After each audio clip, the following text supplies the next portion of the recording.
Shalom, haleluya. Kita akan kupas firman Tuhan dalam 1 Korintus pasal 6 ayat ke-20. Firman Tuhan berkata, sebab kamu telah dibeli dan harga telah lunas dibayar, karena itu muliakan Allah dengan tubuhmu. Teman-teman, kalau saya punya hutang ya dengan teman saya, contoh saya kasih nama Jono lah ya. Saya punya hutang dengan Pak Jono pagi hari ini. Saya punya hutang 1 M lah ya. Lalu saya janji 1 bulan saya bayar. Lalu Pak Jono bilang sama saya, Pak Bimo, kalau lewat 1 bulan bunganya 10%. Berarti kalau saya pinjam tanggal 1 bulan Juli, harus balik 1 Agustus. Kalau lewat 1 Agustus, berarti saya harus bayar ke Pak Jono 1,1 miliar. Lalu tiba-tiba saya sharing dengan teman saya yang lain, namanya AB. Pak AB, saya punya hutang sama Pak Jono 1 miliar. Saya pusing nih, sudah mendekati akhir bulan, belum punya uang. Lalu Pak Abi bilang, berapa utangmu Bim? 1 miliar. Apa dendanya? Apa penaltinya? Saya bilang, kalau lewat 1 hari dendanya 10%. Berarti kalau saya hutang tanggal 1 Juli, kalau tanggal 2 Agustus saya belum bayar, utang saya 1,1 miliar. Terus tiba-tiba Pak Abi bilang sama saya, nanti malam kita ke rumah Pak Jono Bim. Kenapa emangnya? Yuk kita ngobrol sama Pak Jono lah katanya. Ternyata Pak Abe datang ke Pak Jono dengan punya itikat baik. Itikat baik adalah karena hatinya masgul, ya tergerak dengan kisah saya ini, karena dia tahu saya nggak mampu membayarnya. Kalau saya mampu, tentu saya pasti bayar kan ya. Karena dia tahu saya terbatas membayarnya karena kebutuhan yang lain. Lalu Pak Abe bilang Pak Jono, hutang Pak Bimo berapa? 1 miliar. Oke, lalu dia keluar ceknya, lalu dia tulis 1 miliar.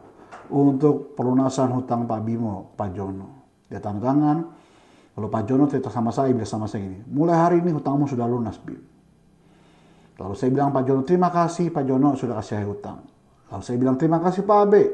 Kenapa? Karena hutang saya sudah dibayarkan. Lalu saya pulang ya. Saya pulang ke rumah, saya mandi, saya pakai pakaian terbaik saya ya. Saya masak yang saya bisa masak, yang saya punya. Tapi dengan hati saya masaknya. Lalu saya datang ke rumah Pak Abe malam itu. Lalu Pak Abe, saya ke rumah Pak Abe ya. Lalu saya datang ke rumah dia. Saya kasih makanan yang saya masak tadi. Ya, memakai pakaian terbaik saya. Dan saya thank you sama dia. Terima kasih banyak Pak Abe. Ini saya bisa berikan Pak Abe. Berupa makanan yang saya buat terbaik. Saya yakin setelah hutang saya dibayar itu, Pak Abe ngasih saya sebuah nasihat. Nasihatnya bilang gini. Mulai hari ini Pak Bimo, jangan buat hutang lagi. Jangan hutang lagi ya ke yang lain. Karena saya cuma ngasih 1 kesempatan. Karena kalau buat hutang lagi berarti ya karena bukan kamu butuh. Tapi karena kamu kebiasaan berhutang. Kalau saya gambarkan ini kepada kehidupan kita sehari-hari sama Tuhan. Tuhan sudah bayar lunas hutang kita. Sudah bayar dosa kita.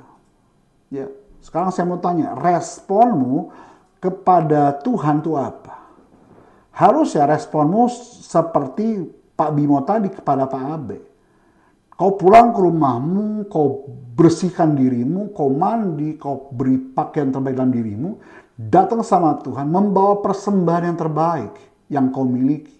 Bukan berapa besar jumlah rupiahnya, bukan seberapa besar jumlah dolarmu yang kau berikan sama Tuhan. Tetapi seberapa tulusnya kau berikan sama Tuhan. Sebab kita berkata, tidak baik orang datang kepada Tuhan dengan tangan hampa. Saudara. Yang kedua, saya gambarkan cerita Pak Abe dengan Pak Bimo tadi. Nasihat Pak Abe pasti Pak Bimo dengar. Harusnya nasihat Tuhan kepada dirimu dengan firman Tuhan, kau dengar hari ini. Pak Abe bilang, jangan hutang lagi. Yesus bilang kepada wanita berbuat dosa penjina itu, pulang dan jangan buat dosa lagi. Sebab apa? Sebab dirimu sudah dibayar lunas oleh Yesus Tuhan. Maka Alkitab berkata, muliakan Allah dengan tubuhmu. Jangan buat dosa lagi. Ternyata ayat ini tidak berdiri sendiri. Ada pengulangan di dalam 1 Korintus pasal 7 pada ayat 23. Titik koma hampir sama, tetapi penekarannya, endingnya itu berbeda. 23 berkata demikian teman-teman. Ya. Kamu telah dibeli dan harga telah lunas dibayar. Karena itu janganlah kamu menjadi hamba manusia. Saudara dikasih tahu Tuhan 2 kali. Kalau 2 kali pengulangan dalam 1 pasal, 1 perikop, ataupun sebuah surat. Kenapa? Karena Alkitab ini ditulis tidak berupa pasal dan ayat. Untuk perkamen tulisan biasa, ya. Lalu mulai dibuatlah ayat dan pasal, ya, sesuai dengan konteksnya. Tapi ayat ini muncul kembali, kamu telah dibeli, berarti 2 kali Tuhan bilang itu penting. Harus dibuat garis bawahi, note. Itu penting, di bold kok perlu. Bahwa saudara ingatkan Tuhan, kau bukan milikmu lagi. Kau telah lunas dibayar dosamu, hutangmu. Karena itu janganlah kamu menjadi hamba manusia. Pertama, mulakan dengan tubuhmu. Yang kedua, kamu jangan jadi hamba dagingmu lagi, saudara. Kalau saya punya tanah, ya, kalau tanah itu saya beli 1000 meter, saya patokin, saya tulis, tanah ini milik Mas Bimo, jangan masuk tanpa izin saya. Terus saya pulang ke rumah, tiba-tiba sebulan kemudian saya datang ke tanah itu, kok saya kaget, tanah itu sudah ditanamin sayur-sayuran, dibuat kandang babi misalkan, ya, digarap orang. Lalu saya tegur orangnya, kenapa gak izin sama saya? Tentunya saya marah. Kenapa? Tanah itu milik saya. Harusnya orang yang memakai tanah itu, menggunakan tanah itu izin sama saya.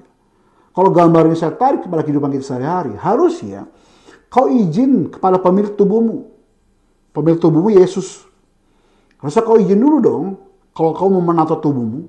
Tuhan, boleh gak saya tato tubuh saya? Tuhan, boleh gak saya pakai vape? Tuhan, boleh gak saya dipersing, telinga saya dibolongin? Tuhan, boleh gak saya jadi LGBT? Kenapa? Karena milik tubuhmu bukan dirimu lagi, tapi Yesus pemilik tubuhmu. Harusnya kau cermati ini. Kalau kau tahu kau telah milik Yesus, pasti kau menjauhi segala kejahatan dan perbuatan dosa. Semoga dipahami. Kalau kau melakukan dosa, bertobat datang sama Tuhan, dan saya percaya Tuhan pasti ampuni dan pulihkan saudara. Shalom, Tuhan berkati.